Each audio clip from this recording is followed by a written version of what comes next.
Amada familia, Dios les bendiga. Es un gusto saludarles, estar con ustedes en este tiempo especial de estudio, de preparación y un tiempo para meditar sobre las Sagradas Escrituras, reflexionar un poco y disfrutar de las bendiciones y las cosas maravillosas que Dios nos da.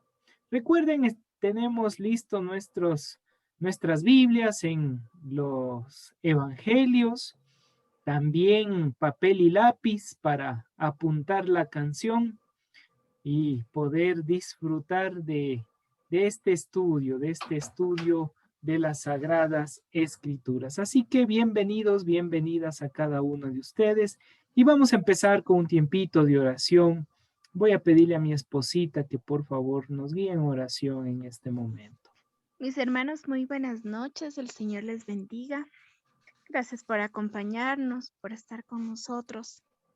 Y pidámosle al Señor esta noche que sea Él que nos guíe y, como dice mi esposo, que las oraciones de nuestro amado país vecino, pues estén también con cada uno de nosotros. Sabemos que han tenido tiempos muy difíciles. Oremos.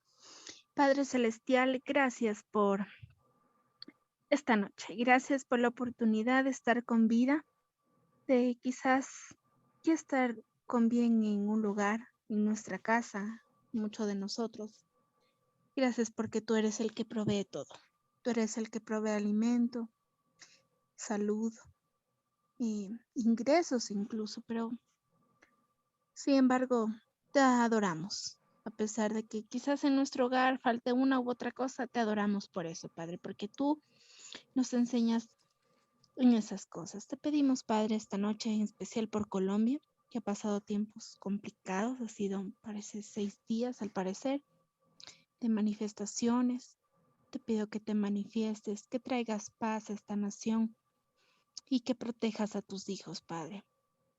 También te queremos pedir por la vida de mi esposo, que hoy nos trae la palabra, habla a través de él y que esta noche realmente todo lo que aprendamos lo pongamos en práctica para un cambio, para una acción diferente. Realmente que no nos conectemos con un sentido de compromiso, Señor, sino con un sentido de cambio, de acción. Te adoramos y te honramos porque eres bueno. En Cristo Jesús, amén. Amén y amén. Muy bien, familia. Recordemos un poquito lo que estamos estudiando, tiene que ver con los evangelios y hemos dicho por qué 4 evangelios, por qué no 5, por qué 4 evangelios y no 3. Y hemos dado algunas respuestas basadas en el nombre que es sobre todo nombre, el nombre del Eterno que en hebreo viene siendo Yud Hei Vav Hei. ¿Sí? Ese es el nombre del Eterno en hebreo. Ese es el nombre como tal, Yud-Het Vav-Hei o YHWH, que es el nombre Yahvé. Y habíamos puesto cada uno de los nombres, en este caso Mateo. Mateo, acá tenemos a nuestro amigo Marcos, Lucas y Johanán, que es Juan. ¿Sí? Habíamos visto también un poquito acerca de lo que es la numerología bíblica. La Yod como tal tiene un valor numérico de 10, la Hei tiene un valor numérico de 5, la Vav un valor numérico de 6 y la otra Hei de 5. Por tanto, 10 tiene el sentido de reino, tiene el significado de reino, construcción del reino. Por eso es que nosotros como tal damos una décima parte, damos el diezmo porque estamos construyendo el reino de Dios. Es una construcción y junto a esa construcción hay bendición para el cuidado de nuestros hijos, ¿no? El 5 que tiene que ver con la gracia o la bondad que va en esa línea. El 8 propiamente no está aquí, pero para solamente darles a entender, el 8 significa bondad plena, significa la salvación, esa bondad de salvación, ¿sí? El 5 es Gesed, es bondad, esa bondad que no merecemos, pero nos fue dado. El 6 como tal tiene que ver con la imperfección. El 6 es imperfección. ¿Imperfección de qué? Del gobierno de Dios. ¿Por qué? Porque 6 es mitad de 12 y 12 tiene que ver con el gobierno de Dios. Entonces, la mitad es la imperfección, el 6 es lo imperfecto en ese gobierno de Dios en la tierra. Y el 5 nuevamente, que tiene que ver con esa bondad. Ahora bien, por favor, ustedes irán haciendo sus listitas, así irán trabajando. Todo lo que hemos ya estudiado, hoy estamos ya revisando la cuarta clase, la cuarta enseñanza en ese ámbito. Y hoy vamos a estar viendo algo muy, muy especial, que yo les dije que por favor lean, no sé si hicieron eso, si leyeron Mateo capítulo 8, 28 al 34, que tiene que ver con los endemoniados. No sé si lo leyeron, espero que sí. Y hoy día vamos a hablar de los endemoniados. ¿Cómo salen esos churruminos, diría el chavo? Esos entes espirituales de maldad se manifiestan. Vamos a revisar y voy a pedirle, mi querida pastora Isabel, si me puede ayudar con el libro de Mateo capítulo 8, 28 al 34. Mi querido, no sé si el audio le funciona, mi querido Marcelo. ¿Sí le funciona el audio? Sí, muy bien. Entonces, Marcos capítulo Amén. 5. 1 al 20, pero ya vamos a ir viendo, para no leer todos los 20 versículos, versículos claves, ¿ya? Y por último, mi querido Reinaldo, que me ayude con Lucas 8, 26 y 39. 8, 26 al 39, ¿ya?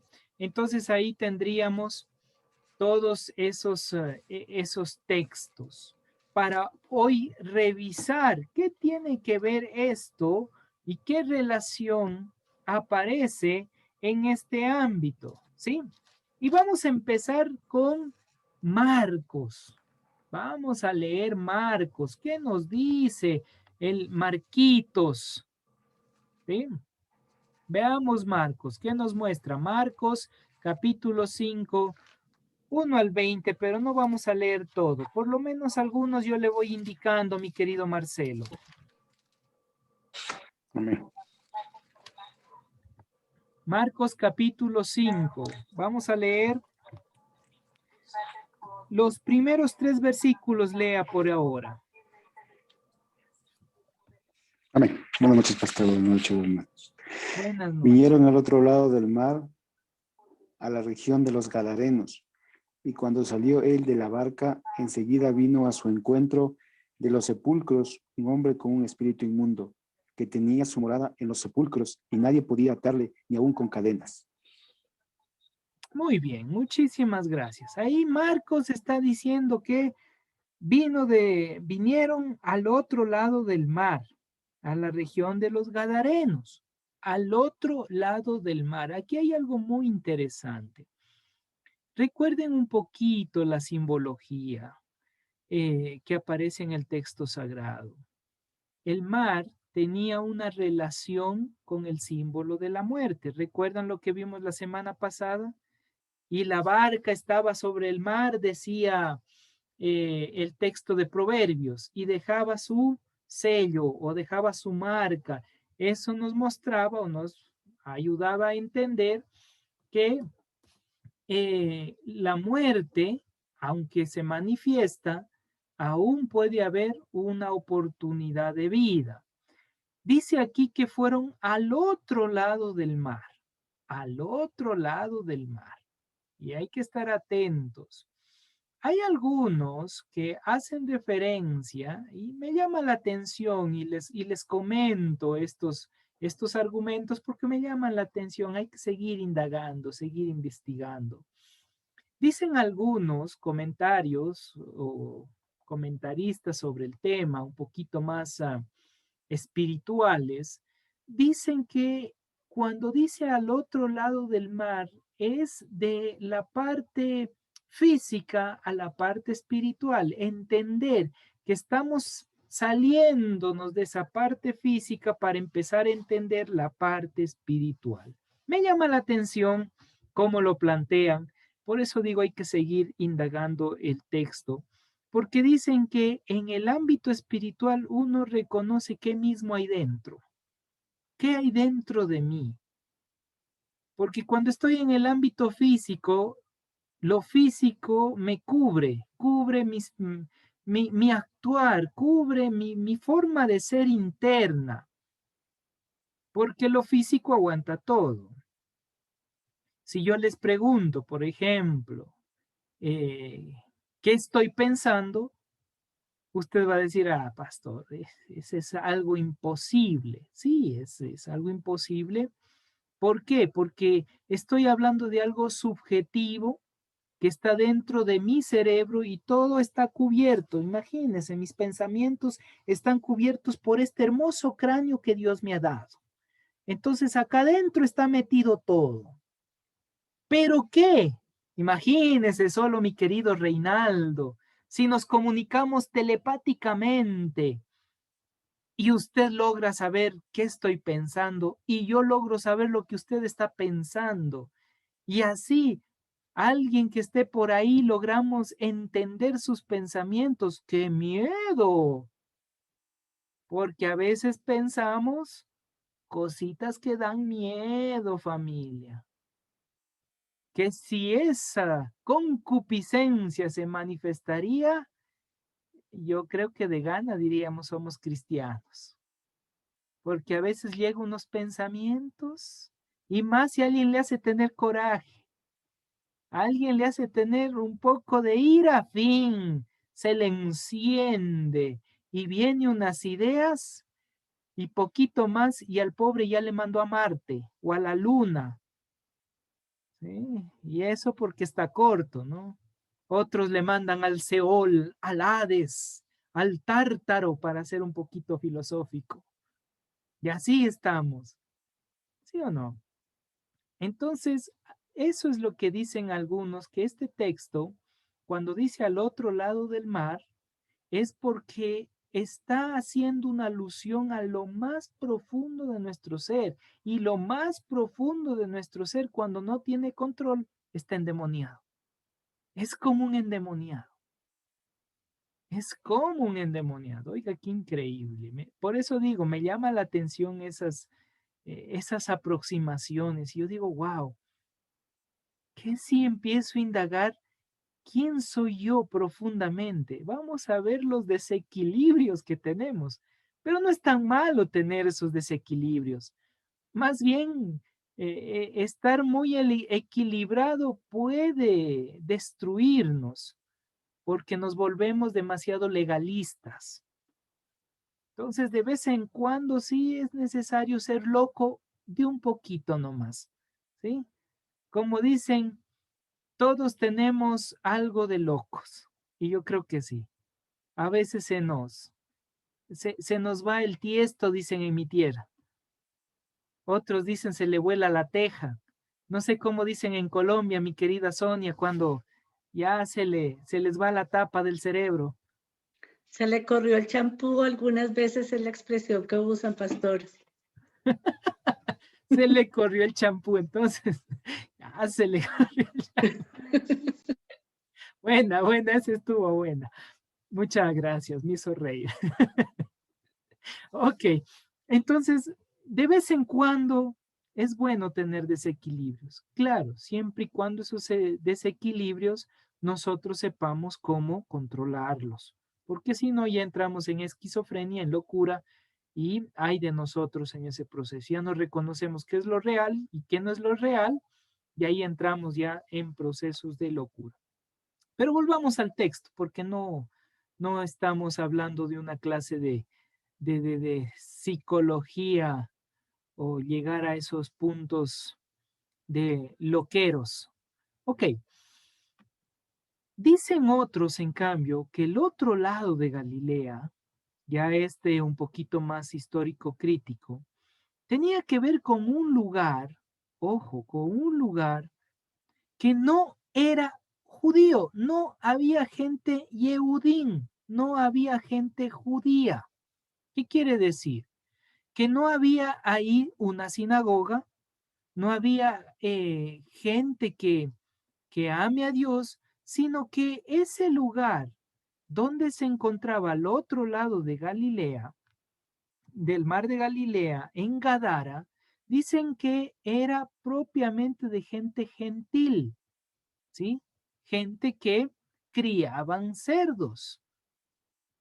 Entonces, ¿qué nos está diciendo ya desde un dato histórico? Nos está diciendo que es un lugar que llega Yeshua, pero la gente le dice, ¿sabes qué? Ándate, porque tú pareces uno de esos chamanes que hacen magia y te tenemos miedo. ¿Por qué? Porque expulsó a los demonios de este hombre, de este personaje. Y dentro del pensamiento de los gentiles, no lo entendían a los seres espirituales como lo entienden los hebreos, los judíos. Ojo, hoy no vamos a dar una clase en esa línea de demonios ni cosa por el estilo. ¿Por qué? Porque estamos preparando algo muy especial más adelante para abrir un curso netamente de demonología. Es decir, saber cómo están los demonios, cómo se manifiestan, dónde inició el proceso, qué significaba. Ay, usted supiera lo que significaba antes, en el periodo de Platón y Aristóteles, la palabra diaboló, diabolín o daemon, que es otra forma de decir. Oiga, nos quedaríamos con la boca abierta. Por eso, para no estar boquiabiertos, mejor entremos al libro de Mateo. ¿Qué nos dice Mateo? Mateo, ¿dónde estás que no te veo? Los primeros textos de Mateo. Mateo 8, 28 al 34, pero solamente vamos a topar los primeros textos. ¿Qué dice Mateo? Dios le bendiga, pastor. Dios le bendiga a todos. Buenas noches. Bendiciones. Mateo 28. Cuando llegó a la orilla, a la tierra de los Galarenos, vinieron a su encuentro 2 endemoniados que salían de los sepulcros, feroces en gran manera, tanto que nadie podía pasar por aquel camino. Y clamaron diciendo, ¿qué tienes con nosotros, Jesús, Hijo de Dios? ¿Has venido acá para atormentarnos antes de tiempo? Estaba paciendo lejos de ellos un hato de Ahí muchos nomás, cerdos. mi querida Isabel. Muchas gracias, querida pastora. Miren, hasta ahí ya tenemos un conflicto. Vamos al pizarrón. Dice el libro de Marcos. A ver si hemos estado atentos. A ver.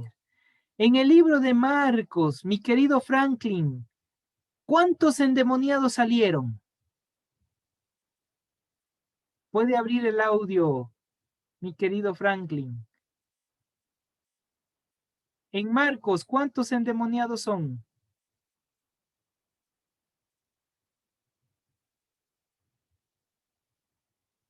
Parece que no le puede abrir el audio. Ahí estamos, le escuchamos. Uno solo, pastor, porque dice que Muy bien, excelente. Marcos tiene un endemoniado, ¿sí? Solo uno. Y ahora sí, vamos a ver quién más está en la lista. Mi querida Marcelita, ¿sí puede utilizar el audio?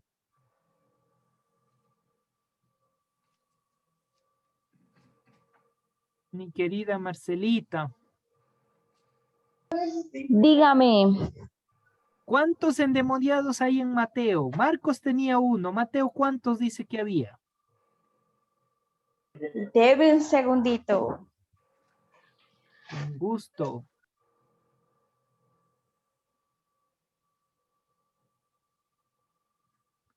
Ahí le están revisando cuántos endemoniados había.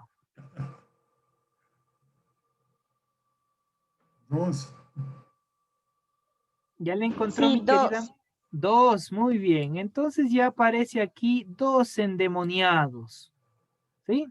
Ahora veamos Lucas. Vamos con el doctor Lucas a ver qué nos dice Gilel en el proceso.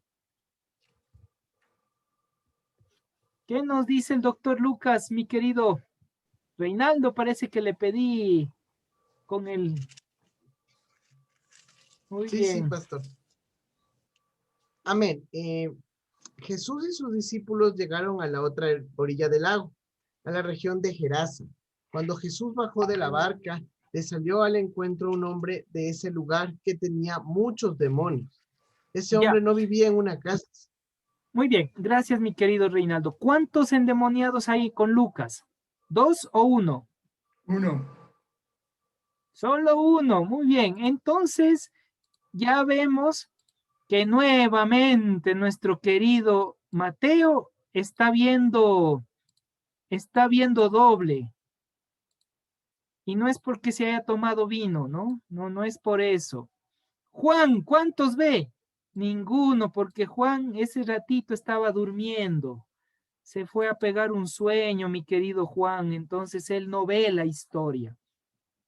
Ya hay una contradicción ahí, ya hay un misterio, ¿se da cuenta? Ya hay un sod y tenemos que revisar eso. Número 1, Mateo dice que hay un solo endemoniado. Lucas corrobora eso y dice que hay un endemoniado. Juan estaba tomándose la siesta ese momento y no vio ningún endemoniado. Y Mateo, parece que Mateo exagera un poquito y dice, no había uno, había 2. Había 2 endemoniados. Y aquí voy a enseñarles algo muy especial a ustedes, amada familia, algo que es hermoso, que cuando fui entendiendo esto, es impactante lo que Dios puede hacer en nuestras vidas.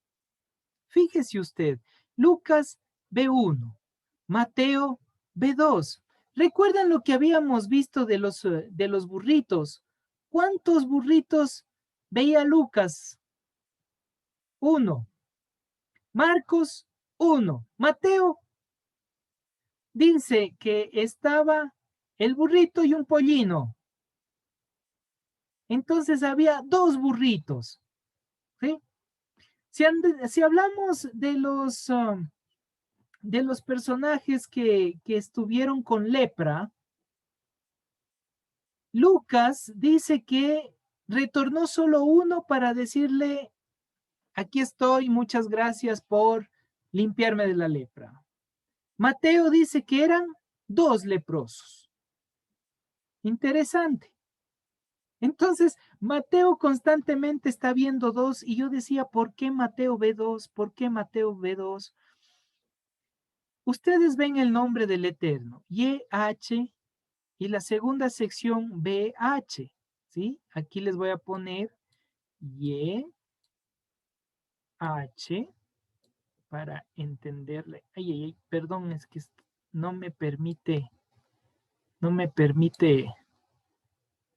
no sé por qué. YH, este es como una doble B o puede ser B, y aquí es la otra H, que es el nombre Yahvé o Yahweh. Las primeras, YH, es la relación espiritual, tiene que ver con el ámbito espiritual. Y la segunda, BH, tiene que ver con el ámbito físico. ¿Ya? Entonces, la primera, YH, el primer nombre de Dios, YH, por eso cuando ustedes van a los salmos, aparece el término Yah, que en la versión Reina Valera aparece Ja, ¿sí? Y este Yah o Ja, como tal, es la Y y es la H, ¿sí? YH, que es la primera parte del nombre del Eterno, del Todopoderoso, Yud-Hei. Es el nombre del Señor. Pero aparece también la segunda, que viene siendo una W y una H, o una B y una H. ¿Sí? Que esto tiene que ver con la parte física. Entonces aquí es la parte física y aquí es la parte espiritual del nombre de Dios. ¿Sí? ¿Qué nos quiere decir? ¿Por qué Mateo W? Porque Mateo está diciendo, en el ámbito físico, yo logro ver lo que ya se manifiesta en el ámbito espiritual. Entonces es como que él ve la repetición en cámara lenta, por así decirlo. Lo que está sucediendo en el ámbito físico, Mateo lo ve en el ámbito espiritual y por eso nos da a entender que pareciera que Mateo ve dos. No es dos, es uno, pero es como lo que estoy viendo en lo espiritual me viene nuevamente a presentar en lo físico. Es como el reflejo. Por eso todo lo que ates en el cielo quedará atado en la tierra, y todo lo que desates en la tierra será desatado en el cielo. O sea que era un pensamiento que ellos tenían en la antigüedad sobre esto, que siempre va a haber ese reflejo de lo que yo estoy haciendo aquí y ahora y lo que está sucediendo en el ámbito espiritual. Por eso es que cuando un pecador se arrepiente, hay fiesta en el cielo, dice el texto sagrado, ¿verdad? ¿Por qué? Porque así como hay un proceso de restauración en lo físico, también hay un proceso de restauración en lo espiritual, y lo que está sucediendo en el mundo espiritual se está manifestando en el mundo físico. Entonces Mateo siempre nos va mostrando eso. Y Mateo, para que nosotros podamos aterrizar, Mateo siempre, siempre, siempre, siempre va a utilizar a los profetas, al texto sagrado. Es por eso que Mateo va a trabajar muchísimo la enseñanza por causa de que le dice, cuidado, lleve sandalia. Va a utilizar muchísimo lo que es la Torá, o también conocido como la Biblia. Ay. ¿Ok? Entonces, ese es Mateo, enseñándonos, mostrándonos. ¿Por qué? Porque la Biblia nos muestra esas dos realidades. Nos confronta con nuestra realidad espiritual y nos confronta con nuestra realidad física. Esto en macro y a su vez en micro, porque esto también está sucediendo en el interior de cada persona. Y cuando usted llega a Mateo, va a haber un cambio, una transformación, porque Marcos es la línea religiosa dura, rajatabla, para tener hijos. Pero Marcos, en cambio, Mateo, en cambio, nos muestra la Torá, nos muestra la enseñanza.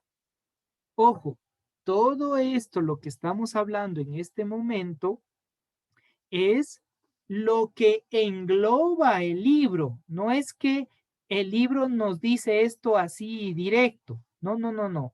Hay que entender, cada libro tiene un propósito y estamos descifrando los propósitos de cada libro, el por qué, cómo, cuándo y su razón de ser. Ahora entiende por qué Mateo W. No porque sea visco, no porque utiliza lentes que le reflejan, no, sino porque él nos está mostrando la realidad espiritual y la realidad física. ¿Sí? Borramos esto. Ok. Sí, Isaías, ya entendimos. Ok, vamos de nuevo. Entonces, ahí ya tenemos descifrado una causalidad que aparecen.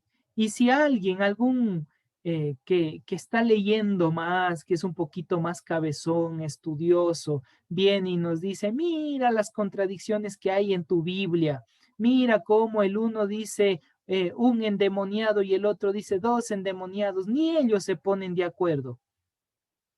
Como dice un proverbio, el ignorante habla porque se le ha dado lengua, mas el sabio aprende a reflexionar antes de hablar. Entonces, ¿qué quiero decir con eso? Que aquí usted ya tiene sabiduría. Y le dice, no es que se contradigan, es por el propósito que tienen los libros. El uno está enseñando algo muy puntual en una directriz hacia una causalidad y el otro está enseñando de la misma manera hacia otra directriz. ¿Por qué? Porque tienen propósitos. Cada libro tiene su propósito y eso hay que entenderlo. Y mientras más lo entendemos, más lo disfrutamos y no estamos ahí ya andando asustados, preguntándonos por qué un texto dice esto y por qué el otro texto dice aquello. Muy bien, ahora vamos. Y ahí les voy a poner a leer a las 3 personas nuevamente. Quiero que me ayuden revisando el número de demonios que sale de cada uno. Vamos a empezar primerito con Mateo, luego vamos con Lucas y al final con Marcos. O hagámosle al revés, Lucas, Mateo y al último Marcos. A ver, quiero escucharles. Revisen en su texto, revisen. ¿Cuántos demonios sale en Lucas? ¿Cuántos demonios sale en Mateo? ¿Y cuántos demonios sale en Marcos? Le damos un segundito como para que logren revisar el texto. Como habíamos dicho primerito, nuestro querido Lucas, recuerden, es Lucas 8:26 al 39. 8:26 al 39. ¿Cuántos demonios sale en el libro de Lucas? Si ya leyeron con anterioridad, usted va a estar al tanto. Si no leyó, pues qué pena. 8:26 al 39. ¿Aparecerán los demonios? Doc, yo comparé las dos versiones que tengo porque a veces hay ciertas, o sea, en la una y la otra como que se complementan, pero en la Reina Valera me sale Legión. Ya. ¿Ya? Y más adelante dice el texto Legión porque son muchos. Y Ya, pero aquí no da un número. no. Y igual en la traducción del lenguaje actual también desde un principio lanza el decir muchos. No Muy especifica cuántos. Muy bien, muchísimas gracias, mi querido Reinaldo. Entonces, Lucas, hablando de los demonios, de los endemoniados, o del endemoniado para él que era uno solo, dice, verán, hay muchos, pero no plantea ni un solo número, ¿sí? Solo dice, hay muchos. Eso es todo. Eran muchos demonios, pero no da nada concreto. Vamos ahora con Mateo. Mateo, ¿dónde estás que no te veo? ¿Mateo da algún número? No. Yo Mateo solo ve 2 endemoniados, ¿verdad? Pero no da. También dice, ¿cuántos? Me llamo o nos llamamos Legión, porque somos muchos.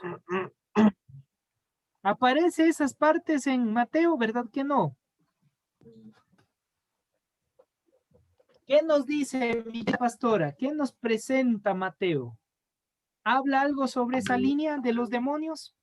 No, solamente en el versículo 30 habla, pero la cantidad de los cerdos. Ah, ese es en Mateo. O está en Marcos. En Mateo. Ya, Mateo dice que habían ¿cuántos cerditos? Muchos cerdos en el versículo 30. Ya. Entonces, para Mateo nos dice que había muchos puerquitos. Entonces, entraron en los puerquitos, pero entraron muchos. Y aquí nos dice que entraron muchos. ¿En dónde? En el puerquito. Pongamos cerdo, ya. Punto. Voy a hacer aquí un slash para que no confundamos. Si no van a decir que había muchos cerdos y no muchos demonios. Ok. Muy bien. Ahora sí vamos. ¿Qué nos dice Marquitos, Marquitos? Ahí nos dice que había una legión, pero había 2000 cerdos. Ah, dio un número. ¿Se da cuenta? Planteó un número. Ahora sí sabemos cuántos puerquitos había y ahí se arma la chuleta endemoniada. Habían 2000 chuletas endemoniadas en ese lugar. Como usted puede ver, puede observar, apareció la chuleta endemoniada. Y aquí sí le da un número y el número es 2000. 2000 demonios metidos en los cerdos. ¿Sí? ¿Se da cuenta? El uno dice solo hay muchos, el otro dice muchos en los cerdos, pero Marcos sí da un número. Marcos sí nos otorga ese número, 2000 cerditos. ¿Se da cuenta uno diría, ve la contradicción, ni siquiera se ponen de acuerdo, uno dicen muchos. Y la pregunta que hago, ¿acaso Marquitos estaba contando cuántos puerquitos había? Si dice que todos, dice tanto Mateo, Marcos y Lucas, van a decir que todos los puerquitos se fueron al abismo. ¿Sí o no? Todos se mataron, se ahogaron ¿en dónde? En el mar, la muerte segunda. Si es que queremos tomar líneas escatológicas, la muerte segunda. ¿Ya? Pero aquí hay una enseñanza muy bonita, muy hermosa. Mateo nos está hablando de que, ¿saben qué? Hay unos cerditos, pero estos cerditos como tal eran muchos y hasta ahí llegó. Lucas va a decir, sí, había un endemoniado y tenía muchos, era una legión. Pero Marcos, perdón, va a presentar 2000 demonios. ¿Cuándo empieza el proceso de toda la línea religiosa que quizás se ha ido cambiando el concepto de lo que quiso enseñarnos tanto Yeshua, Jesús, como nuestro querido Pablo? ¿En qué año? ¿Cuándo fue ese año que fue proclamado la religión cristiana como universal? ¿En qué año fue? Alguien que me ayude. ¿Recuerdan? Siglo IV puede ser, Más o ¿no? menos. Ahí está. El pastor Edison nos dio la clave. Año 330, 315 aproximadamente, empieza un concilio llamado el Concilio de Nicea. Y en el Concilio de Nicea se desarrolla una propuesta.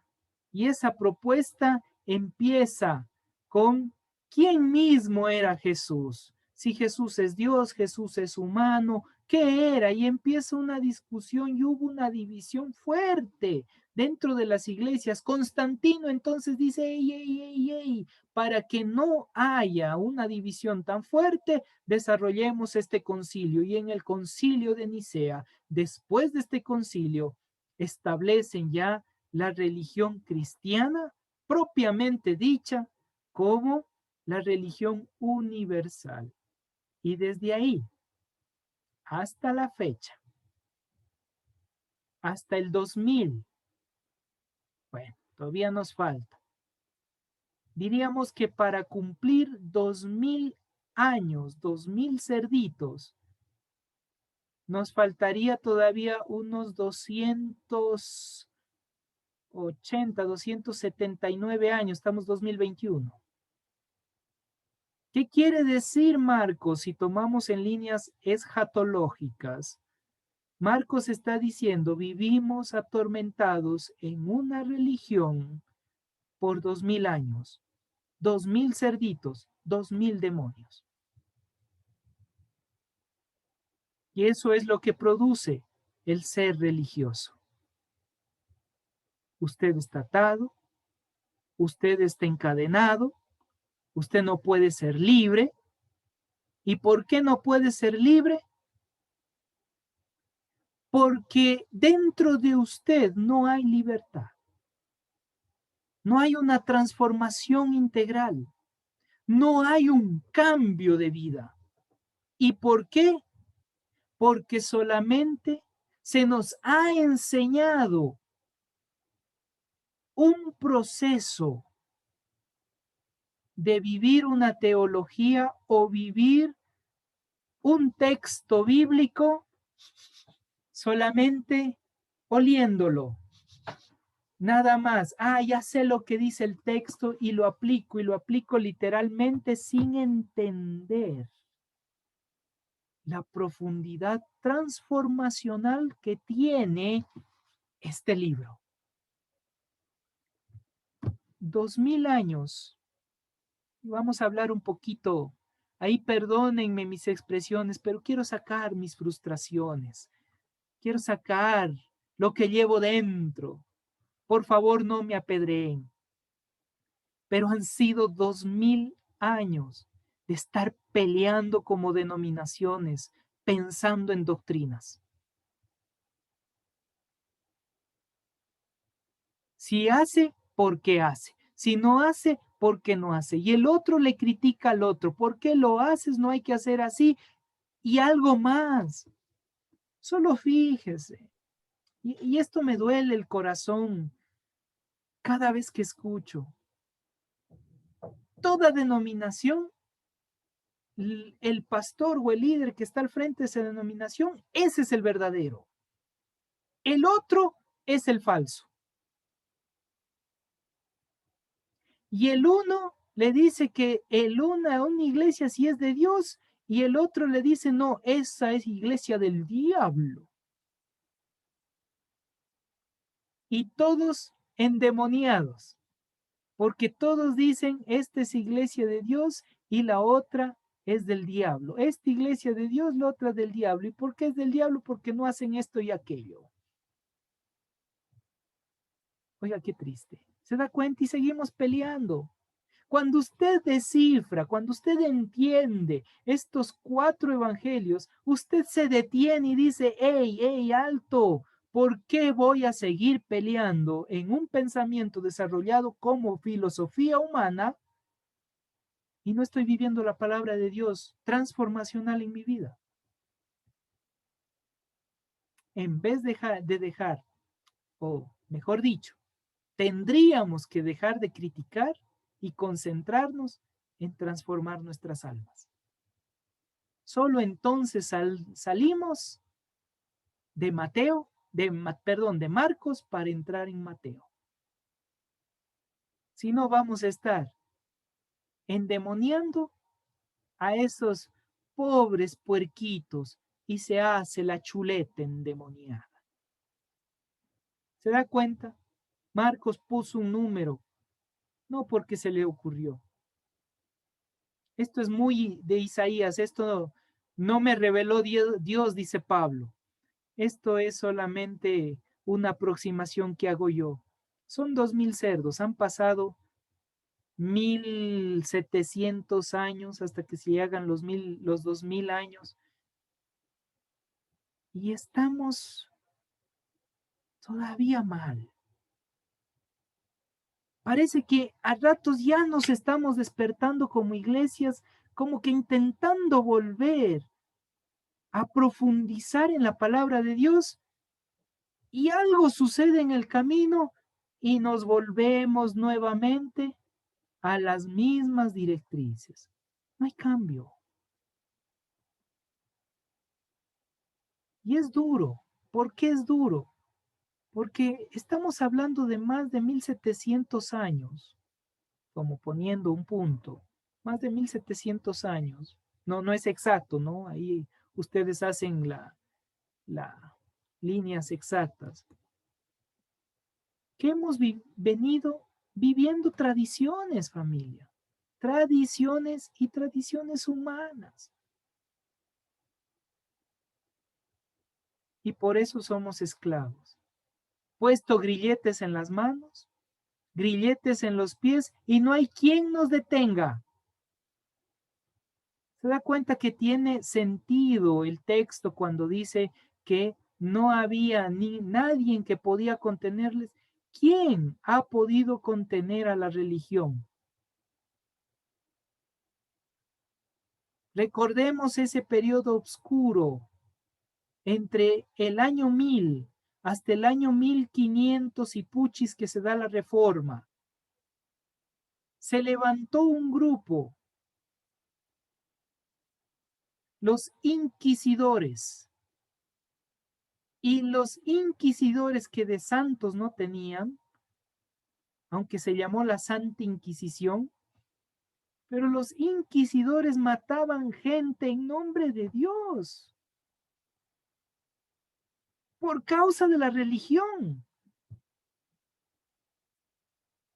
Y estamos volviendo a ese mismo círculo por causa de las religiones separados, por causa de las doctrinas, por causa de las denominaciones separados.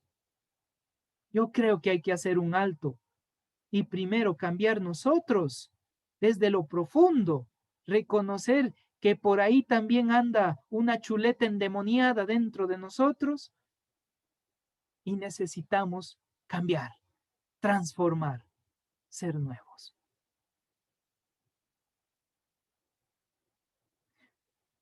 Puedo respirar en paz. Ya hice mi catarsis. Muchas gracias.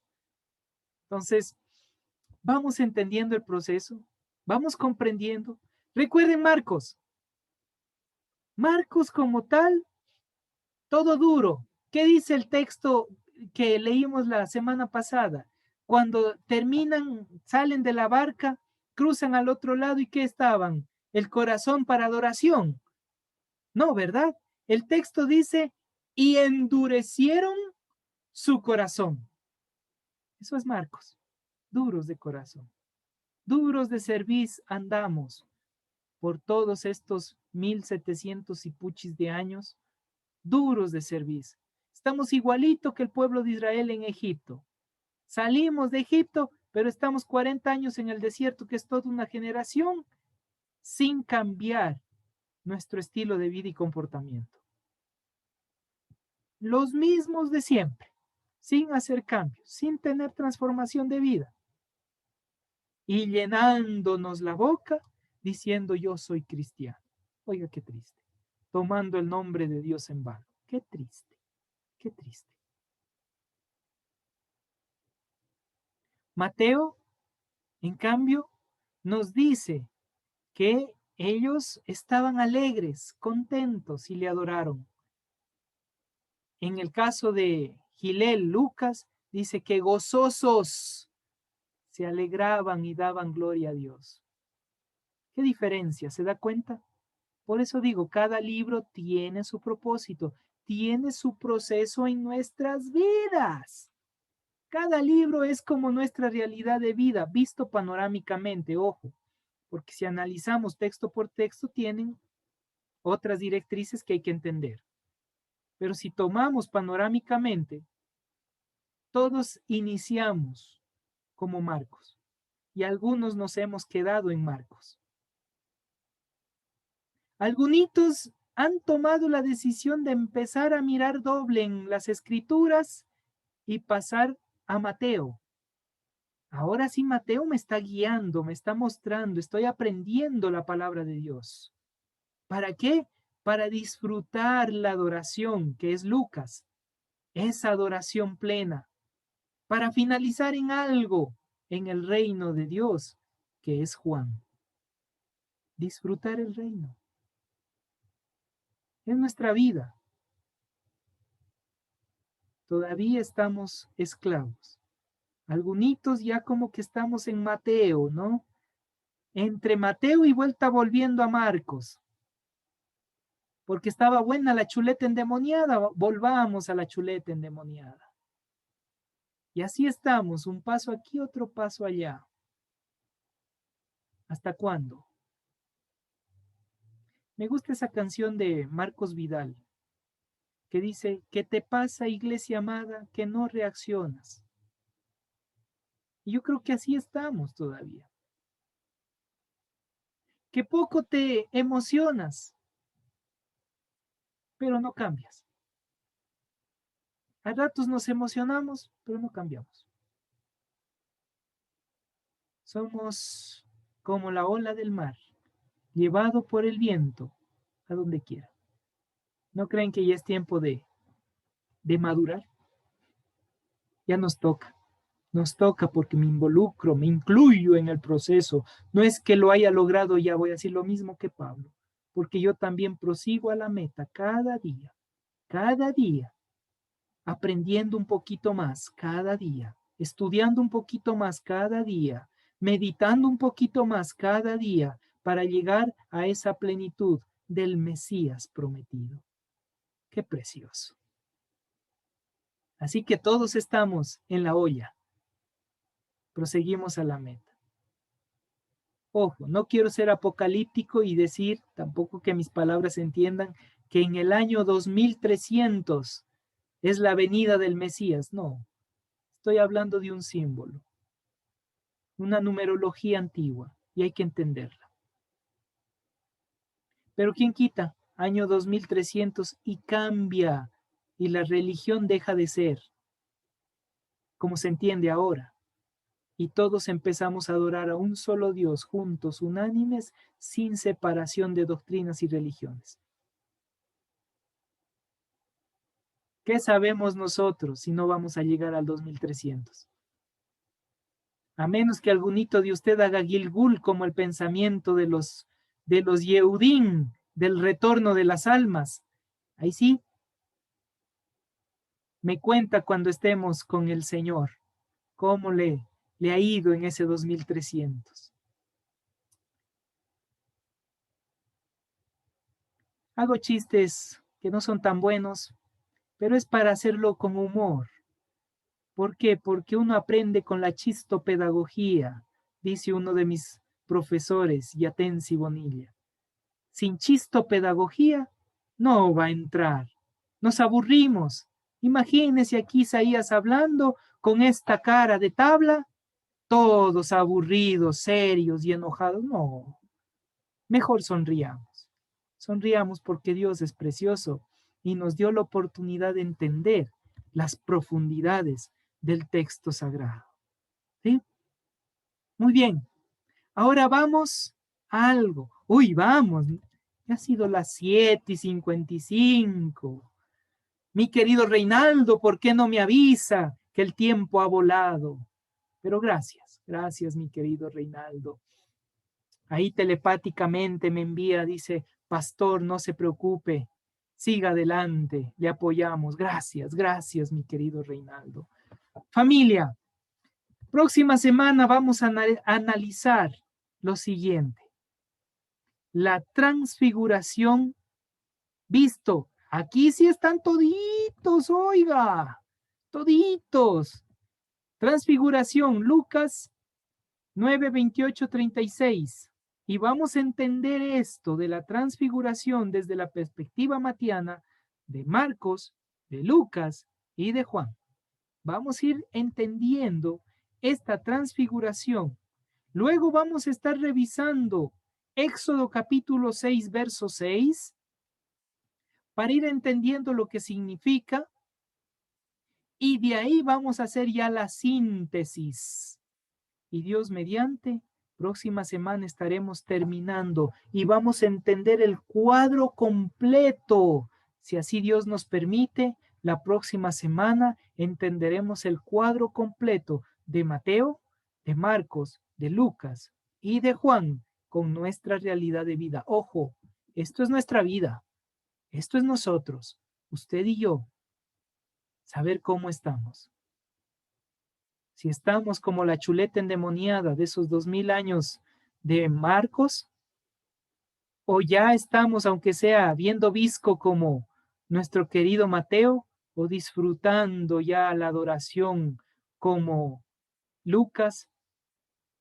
No digo el reino todavía, porque ninguno hemos muerto, estamos con vida para decir disfrutamos del reino.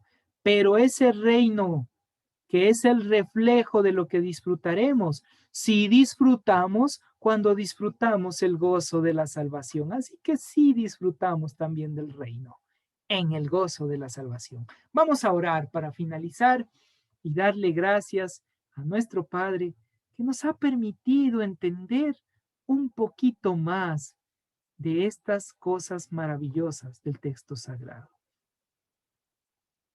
Mi querida Kerly, no sé si su audio está habilitado. Sí, pastor, buenas noches.